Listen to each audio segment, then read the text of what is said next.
नमस्कार। न्यूज़ 18 के digital platform पर आपका बहुत स्वागत है। मैं हूं आपके साथ अंशिका पाठक। सुप्रीम कोर्ट ने आवारा कुत्तों को स्कूल, कॉलेज, हॉस्पिटल और बस स्टॉप से दूर रखने के आदेश दिए हैं। कोर्ट ने शुक्रवार को ही ये कह दिया कि स्कूल, कॉलेज और अस्पतालों में खास तौर पर निगरानी रखी जाए ताकि कुत्ते वहां पर न पहुंच सके। कोर्ट ने कहा है कि पकड़े गए आवारा कुत्तों को उसी जगह पर वापस नहीं छोड़ा जाएगा जहां से उन्हें उठाया गया था। उन्हें शेल्टर होम में रखा जाएगा। सुप्रीम कोर्ट ने कहा कि स्कूल, हॉस्पिटल, खेल परिसरों, बस स्टैंड, रेलवे स्टेशन जैसे संस्थागत क्षेत्रों में बार बार डॉग बाइट की घटनाएं सिर्फ एक प्रशासनिक लापरवाही नहीं बल्कि सिस्टम की विफलता दिखाती है। कोर्ट ने सभी नेशनल और स्टेट हाईवे से आवारा पशु हटाने के आदेश दिए हैं।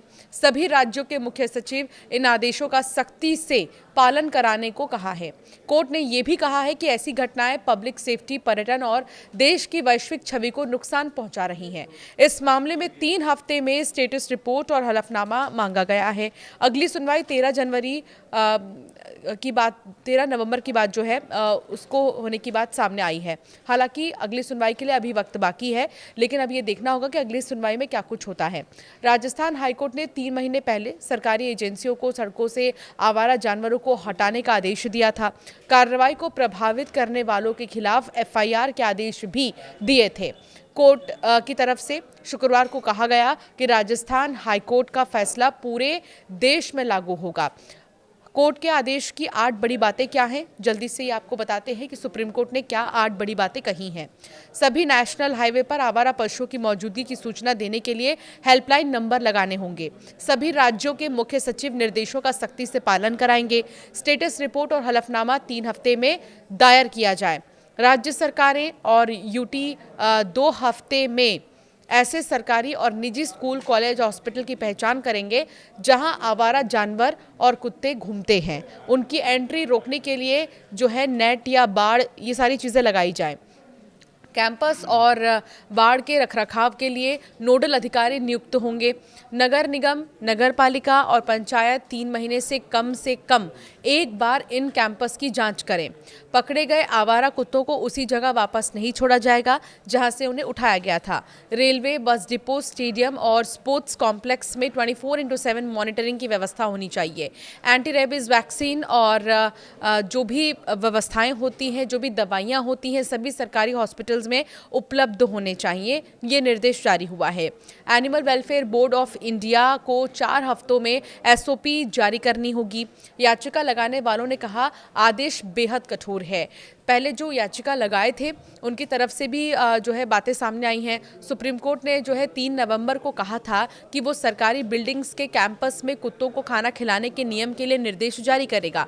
कोर्ट ने सभी राज्यों के मुख्य सचिव और मुख्य सचिव को व्यक्तिगत रूप से कोर्ट में पेश होने से भी राहत दी थी, लेकिन चेतावनी दी थी कि हलफनामे में चूक हुई तो उन्हें पेश होना पड़ेगा। कैसे शुरू हुआ ये मामला, आइए आपको बताते हैं। मामला जो है सुप्रीम कोर्ट ने 28 जुलाई को एक मीडिया रिपोर्ट पर स्वयं नोटिस में लिया था। इसमें दिल्ली में खासकर बच्चों के बीच आवारा कुत्तों के काटने और उससे होने वाले रेबीज के मामलों की जानकारी दी गई थी। बाद में सुप्रीम कोर्ट ने इस मामले की बात करें अगर तो इस मामले का दायरा दिल्ली, एनसीआर तक सीमित न रखते हुए इसे सभी राज्यों और केंद्र शासित प्रदेशों के लिए कर दिया था। 11 अगस्त सुप्रीम कोर्ट ने कहा दिल्ली, एनसीआर में कुत्तों को पकड़कर नसबंदी करें, इसके बीच में आने वालों पर कार्रवाई होगी। सुप्रीम कोर्ट ने दिल्ली और एनसीआर के नगर निकायों को निर्देश दिया कि आवारा कुत्तों को तुरंत पकड़कर नसबंदी करें और उन्हें अस्थायी रूप से शेल्टर होम में रखें।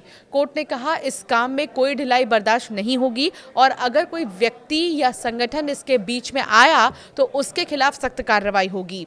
14 अगस्त को आवारा कुत्तों पर सुप्रीम कोर्ट में फैसला सुरक्षित रखा। सरकार ने कहा यहाँ ऐसे मांसाहारी जो खुद को पशु प्रेमी बताते हैं वो भी कहीं ना कहीं इस पर विरोध जाहिर कर रहे हैं। अगर हम कुत्तों को उठाते हैं, उनकी नसबंदी के लिए लेकर जाते हैं। सुप्रीम कोर्ट ने आवारा कुत्तों के मुद्दे पर गुरुवार को सुनवाई की। जस्टिस विक्रम नाथ, जस्टिस संदीप मेहता और जस्टिस एनवी अंजारिया की स्पेशल बेंच ने सभी पक्षों की दलीलें सुनने के बाद फैसला सुरक्षित रख लिया। सरकार की तरफ से सॉलिसिटर जनरल तुषार मेहता ने दलील दी कि यहाँ कई ऐसे मांसाहारी लोग हैं जो खुद को पशु प्रेमी बताते हैं। तो वहीं कपिल सिब्बल ने कहा कि मामले का समाधान हो, दिल्ली एनसीआर से कुत्तों को इकट्ठा कर ऐसे शेल्टर होम भेजें जो अभी हैं ही नहीं। 21 अगस्त सुप्रीम कोर्ट ने कहा, आवारा कुत्तों की नसबंदी, टीकाकरण करने के बाद उन्हें छोड़ दिया जाए। सार्वजनिक जगहों पर खाना नहीं देना है। लेकिन सुप्रीम कोर्ट ने आवारा कुत्तों के मामले में कहा कि जिन कुत्तों को पकड़ा जाता है उनकी नसबंदी और टीकाकरण करने के बाद जहां से उठाया वहीं पर वापस छोड़ दिया जाए। हालांकि रेबीज से संक्रमित और आक्रामक व्यवहार वाले कुत्तों को शेल्टर होम में ही रखा जाए। 27 अक्टूबर को सुप्रीम कोर्ट ने कहा कि देश की छवि खराब हुई है। राज्यों के मुख्य सचिवों को तलब किया। सुप्रीम कोर्ट ने आवारा कुत्तों के मामले में राज्यों के रुख पर नाराजगी जताई। कोर्ट ने पश्चिम बंगाल और तेलंगाना को छोड़कर सभी राज्यों और केंद्र शासित प्रदेशों के मुख्य सचिवों को तलब किया। कोर्ट ने कहा कि लगातार कुत्ते काटने की घटनाओं ने देश की छवि को धूमिल कर दिया है। आदेश सभी राज्यों को भेजा गया था। मीडिया में भी रिपोर्ट आई थी, इसके बाद भी कार्रवाई नहीं हुई। हालांकि राजस्थान के एक मामले पर जब सुनवाई हुई तो हाईकोर्ट ने जो राजस्थान के लिए फैसला सुनाया, राजस्थान हाईकोर्ट ने वही फैसले को सुप्रीम कोर्ट ने पूरे देश भर में जो है लागू करने की बात कही और कहा कि जो सेंसिटिव एरिया हैं जैसे स्कूल हो गए, हॉस्पिटल हो गए, बस स्टॉप हो गए, रेलवे स्टेशन हो गए, जो सबसे ज़्यादा पब्लिक जहाँ पर रहती है वहाँ पर आवारा कुत्ते नहीं होने चाहिए और वहाँ पर जो है बहुत ज़्यादा ध्यान देने की ज़रूरत है। समय समय पर मॉनिटरिंग करने की ज़रूरत है। जो भी सरकारी हॉस्पिटल्स हैं उन्हें इंजेक्शंस और तमाम दवाइयों की रखरखाव के लिए बाकायदा एक इंतज़ाम होने चाहिए। ये निर्देश जो है जारी किया गया है।